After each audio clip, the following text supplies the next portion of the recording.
Babies are new to this world and everything in it, and, as a result, they are extra sensitive to lots of things you're already immune to.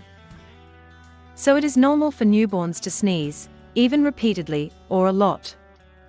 They are probably trying to banish any little foreign particles that have made their way into their nasal passages. Looking at the light will also be an adjustment.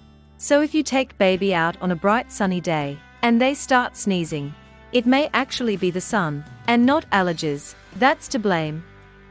Other common causes for sneezing could be to get rid of extra mucus, or even amniotic fluid from the respiratory airways. You'll want to make sure baby's breathing is regular, swallowing is normal, and lungs are clear in order to rule out anything serious.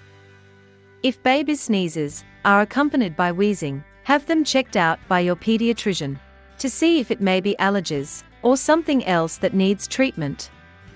That's all in this video. We'll meet you in my next video with more exciting content. Meanwhile, do check out our other videos. Happy parenting!